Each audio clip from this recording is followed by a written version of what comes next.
آئی flight 404 کو 32 برس قبل گلگت سے روانہ ہونے والی پرواز جسے آسمان کھا گیا زمین نگل گئی۔ میرے والد اپنی زندگی کی آخری سانس تک اپنی بیٹی داماد اور کمسن نواسی کو یاد کرتے رہتے تھے۔ اپنی زندگی میں انہوں نے ہمالیہ کے پہاڑوں سے لے کر افغانستان اور انڈیا کے ساتھ موجود پاکستان کے سرحدی علاقوں تک اس طیارے کے ملبے کو تلاش کرنے کی ناکام کوششیں کیں جس میں یہ سب سوار تھے۔ جب گلگت کے رہائشی شاہد اقبال سے PIA کی بدقسمت فلائٹ 404 کے بارے میں سوال کیا گیا تو انہوں نے اس کا جواب کچھ یوں دیا۔ 25 اگست 1989 کی صبح لگ بھگ 7:30 بجے گلگت سے اسلام آباد کے لیے روانہ ہونے والی پاکستان انٹرنیشنل ایئر لائن کی فلائٹ نمبر 404 پر مسافروں اور عملے کے ارکان سمیت کال 54 افراد سوار تھے، جن میں 5 شرخار بچے بھی تھے۔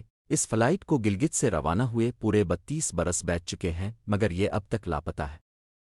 اس کے بارے میں کچھ معلوم نہیں ہو سکا کہ اس کے ساتھ کیا ہوا اور کن حالات میں حادثہ پیش آیا۔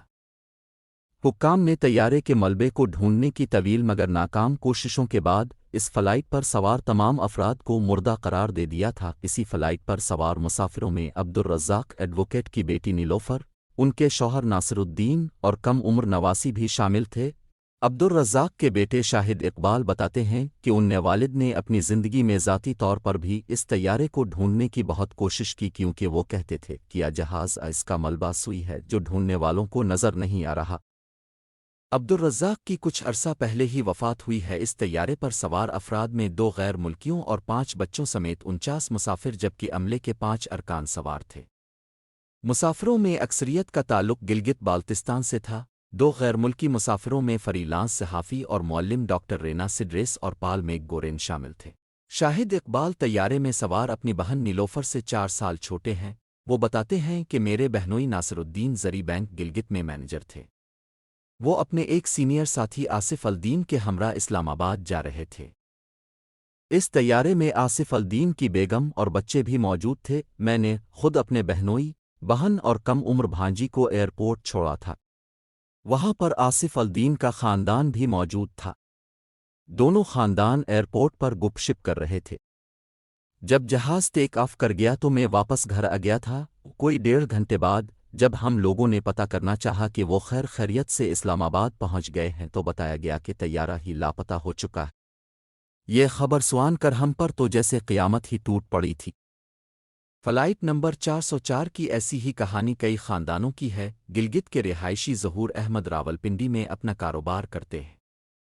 ان کے چھوٹے بھائی اعجاز احمد، ماموزاد بھائی محمد ابراہیم اور بھائی کے دوست محمد عرفان بھی اسی طیارے میں سوار تھے۔ وہ بتاتے ہیں کہ میرا بھائی اسلام آباد کے H9 کالج میں انٹرمیڈیٹ کا طالب علم تھا۔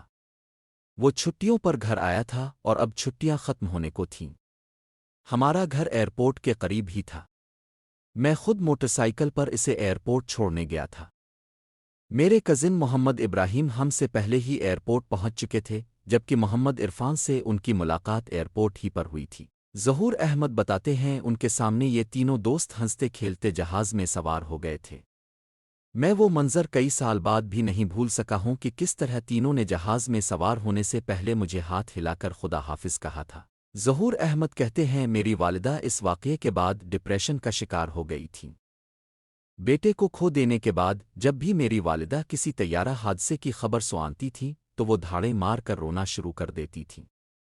آج 32 سال ہو چکے ہیں مگر ہمیں اب تک نہیں بتایا گیا کہ طیارے کے ساتھ کیا ہوا تھا۔ سول ایویئیشن اتھارٹی سے رابطہ قائم کر کے فلائٹ نمبر 404 کے حوالے سے معلومات حاصل کرنا چاہیں تو بتایا گیا کہ یہ بہت پرانا واقعہ ہے۔ اس فی الحال اس حوالے سے کوئی تحقیقاتی رپورٹ ریکارڈ میں موجود نہیں ہے۔ دونوں اداروں کے مطابق وہ اس فلائٹ کے حوالے سے کوئی بھی معلومات فراہم کرنے سے قاصر ہیں۔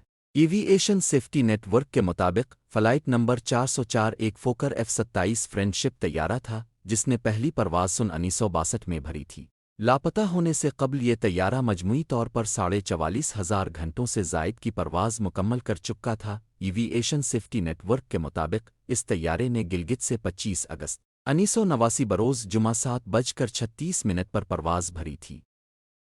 7:40 پر طیارے کے عملے کی جانب سے کنٹرول روم کو بتایا گیا کہ وہ توقع کر رہے ہیں کہ وہ 7:59 پر سطح سمندر 10,000 فٹ کی بلندی پر ہوں گے۔ عملے کی طرف سے کنٹرول روم کے ساتھ یہ آخری رابطہ تھا۔ اس دور میں میڈیا میں شائع ہونے والی چند رپورٹس کے مطابق طیارہ چند منٹ ہی فضا میں رہنے کے بعد غائب ہو گیا تھا۔ رپورٹ کے مطابق PIA کے ترجمان نے میڈیا کو بتایا تھا کہ طیارہ لاپتہ ہونے کے بعد پاکستان کے ہمالیہ کے پہاڑی سلسلے میں کم از کم 700 افراد، جن میں مہم جو اور علاقے سے واقفیت رکھنے والے مقامی افراد بھی شامل تھے، نے طیارہ تلاش کرنے کے آپریشن میں حصہ لیا جو کئی روز جاری رہا۔ اس آپریشن میں پاکستان فضائیہ کے 4 ہیلی کاپٹرز، 2 C-130 اور PIA کے 2 طیاروں نے ہمالیہ کے پہاڑی سلسلوں میں تلاش کے آپریشن میں حصہ لیا۔ پاکستانی حکام کی درخواست پر انڈین ایئر فورس نے بھی اپنی حدود میں طیارے کے ملبے کو ڈھونڈنے کے لیے آپریشن کیا تھا۔ اس دور میں اس حوالے سے شائع ہونے والی خبروں کا جائزہ لیا جائے تو معلوم ہوتا ہے کہ تلاش کا کام زیادہ تر دنیا کے دشوار ترین پہاڑ نانگا پربت اور اس کے ارد گرد کیا گیا تھا۔ اس وقت نانگا پربت پر موجود 2 برطانوی مہم جوؤں نے میڈیا کو بتایا تھا کہ انہوں نے نانگا پربت پر انتہائی نچلی پرواز کرتے ہوئے ایک طیارے کو دیکھا تھا۔ شاہد اقبال بتاتے ہیں کہ حکام کی جانب سے طیارے پر سوار افراد کو مردہ قرار دینے اور تلاش کے آپریشن کو ختم کرنے کے اعلان کے بعد بھی ان کے والد کو یقین نہیں آتا تھا، اور اسی لیے وہ نہ صرف خود نانگا پربت پر گئے تھے بلکہ انہوں نے اس سلسلے میں کئی مقامی افراد کی خدمات بھی حاصل کی تھیں۔ شاہد اقبال کے بقول حکام کی جانب سے آپریشن ختم ہونے کے بعد نہ صرف ان کے والد بلکہ بہت سے خاندانوں نے اپنے تئیں اس طیارے کو تلاش کرنے کی کوشش کی اور یہ سلسلہ کئی مہینوں تک چلتا رہا تھا۔ میرے والد دیگر لواقن کے ساتھ مل کر چترال سے منسلک افغانستان کے پہاڑوں میں بھی گئے تھے، وہاں پر بھی مقامی لوگوں سے رابطے کیے تھے، لائن آف کنٹرول کا چپا چپا چھان مارا تھا، جہاں جہاں ممکن تھا وہاں تلاش کا کام کیا تھا۔ پاکستان ایئر فورس کے سابق فلائنگ افسر سردار فدا حسین کے مطابق مذکورہ حادثے سے متعلق کچھ بھی یقین سے نہیں کہا جا سکتا کہ کیا ہوا ہوگا۔ فدا حسین عراق کی قومی ایئر لائن کے لیے بطور مشیر کام کر چکے ہیں۔ انہوں نے کہا کہ جس زمانے میں یہ حادثہ پیش آیا تھا اس وقت ٹیکنالوجی اتنی جدید نہیں تھی کہ جہاز کے ملبے کی ایک مشکل علاقے میں نشاندہی ہو سکتی۔ اب صرف امکانات ہی پر بات ہو سکتی ہے کیونکہ نہ تو ملبہ ملا اور نہ ہی بلیک باکس۔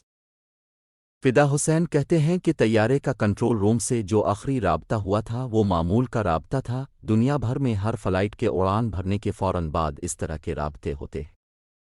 یہ بالکل معمول کی کارروائی تھی جس سے کچھ بھی اخذ کرنا ممکن نہیں ہے۔ تاہم یہ ضرور کہا جا سکتا ہے کہ جب طیارے نے پرواز بھری تو شاید سب ٹھیک تھا۔ سردار فدا حسین کے مطابق پہلے رابطے کے بعد کوئی رابطہ نہیں ہوا۔ عموماً اگر طیارے میں کوئی خرابی پیدا ہوتی ہے تو پائلٹ فوراً سب سے پہلا کام ایئر ٹریفک کنٹرول کو آگاہ کرنے کا کرتے ہیں۔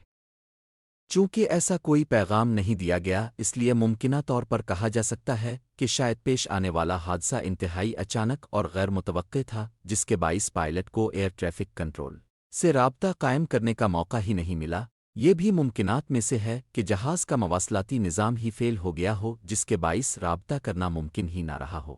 فدا حسین کہتے ہیں اگر اس زمانے کی کچھ شواہد اکٹھے کیے جاتے یا کوئی تحقیقاتی رپورٹ موجود ہوتی جس میں کوئی اشارہ ثبوت دستیاب ہوتا تو اس کی بنیاد پر آج کے دور میں جدید ٹیکنالوجی سے تلاش کے عمل کو بڑھانے کی کوئی توقع بھی ہوتی، مگر اب یہ ناممکن ہے۔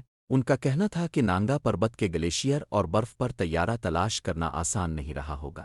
ظہور بتاتے ہیں کہ طیارہ لاپتہ ہونے کی اطلاع ملتے ہی ہم سب لوگ گلگت ایئرپورٹ پہنچ گئے تھے۔ وہاں پر افراتفری کا سما تھا۔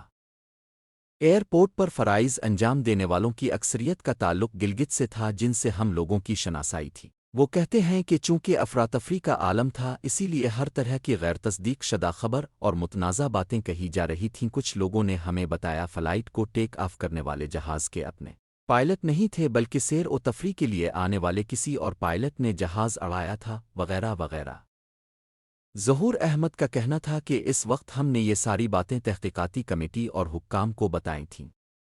مجھے نہیں پتہ مگر اس وقت ہی سے ہم لوگ محسوس کر رہے تھے کہ حکام اور تحقیقاتی کمیٹی کا رویہ کچھ بہتر نہیں تھا۔